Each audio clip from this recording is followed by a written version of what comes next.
বগুড়ার সোনাতলা 50 শয্যা বিশিষ্ট উপজেলা স্বাস্থ্য কমপ্লেক্সে চরম অব্যবস্থাপনা ও সংকট দেখা দিয়েছে। মাত্র একজন এমবিবিএস চিকিৎসকের উপর ভরসা করে চলছে পুরো হাসপাতাল। ফলে প্রতিদিন চিকিৎসা সেবা নিতে এসে ভোগান্তিতে পড়ছেন শত শত রোগী। রোগীদের চিকিৎসা দিতে গিয়ে নিজেই রোগী হয়ে যাওয়া হাসপাতালটি নিয়ে বগুড়া সারিয়াকান্দি প্রতিনিধি শাহাদাত জামানের রিপোর্ট জানাচ্ছেন লামিয়া তানজিল মাহমুদ।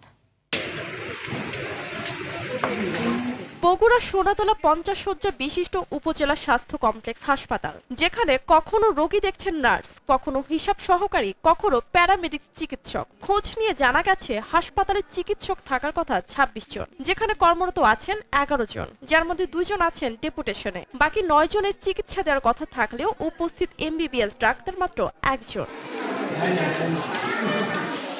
শ্যাওলা জমে পলেস্তারা খসে পড়েছে হাসপাতালের দেয়ালে, জং ধরেছে হাসপাতালের গ্রিলেও। প্রায় 3 লাখ জনসংখ্যার উপজেলার এ হাসপাতালে চিকিৎসা নিতে আসেন বিভিন্ন স্থানের মানুষও। হাসপাতালের আউটডোরে ভিড় জমে প্রায় 500 রোগীর। ইনডোরে গড়ে 60 জন রোগী থাকছেন বেডে কিংবা বারান্দাতেও। আধা ঘন্টা ধরে দাঁড়ায় আছি, এখানে ডাক্তারের অভাব। আমাদের এখানে পর্যাপ্ত ডাক্তার হইলে আরো ভালো হয়। অনেকক্ষণ হলে বসে আছি, ডাক্তার দেখলে তাড়াতাড়ি ভালো হয়। ডাক্তার স্বল্পতার কারণে এখনো বসে আছি।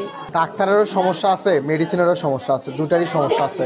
ডাক্তারও পর্যাপ্ত পরিমাণ নাই, মেডিসিনও পর্যাপ্ত পরিমাণ নাই। চাদর ধোবার নেই আছে না কি করে নিয়ে আছে, তা এখন দিতে না, তখন আমরা কি করবো? উপরে যায় কই কোনো ইয়ে না আছে, ফ্যান নষ্ট হয়ে আছে, গরমে থাকা যাচ্ছে না। বালুস নিয়ে আসলাম, চাদর নিয়ে আসলাম, ফ্যানের তো অবস্থা দেখতেছেন, ফ্যানের ঘুরতেছে না। থাকে পানি নাই, থাকে হয়তো ময়লা সাফ করে না, আবার হলে গন্ধ বাড়ায়। রোগীর পিছিয়ে যদি কেউ ডাকতে যায় তাহলে ওনারা একটু রাগ করে, কিন্তু বারবার ওরা আসতে একটু বিরক্ত মনে করে। মশারি নাই, ফ্যান টানা কয়েল লাগাই হয়তো একটু।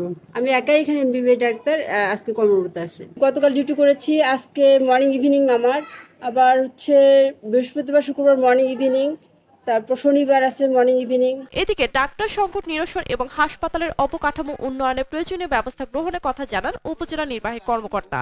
ডাক্তার সংকট রয়েছে একথা সত্য। আমি মনে করি যে আমাদের ইউএইচএফপিও মহোদয় যিনি রয়েছেন তার সাথে কথা বলবো এবং ঊর্ধ্বতন কর্তৃপক্ষ সিভিল সার্জন মহোদয়ের সাথে কথা বলে কিভাবে এই সংকট থেকে আমরা নিরসন হতে পারি সে বিষয়ে ব্যবস্থা নেওয়ার জন্য তার সাথে অতি দ্রুত কথা বলা হবে। এবং একই সাথে অবকাঠামোগত সংস্কার খুবই জরুরি, কারণ হাসপাতালগুলোতে দেখা যায় যে অবকাঠামোগত সংস্কারের না হওয়ার কারণে দীর্ঘদিন ধরে অনেকে ভুক্তভোগী হচ্ছে। তো সেক্ষেত্রে অবশ্যই অতি দ্রুত আমাদের ইউএইচএফপি মহোদয়কে অনুরোধ করব যে তার সাথে কথা বলে আমরা কিভাবে আমাদের হাসপাতালটিকে আরো বেশি সুন্দর করতে পারি। উপজেলা পর্যায়ে ডাক্তার সহ মানসম্মত চিকিৎসার দাবি সংশ্লিষ্ট সকলের।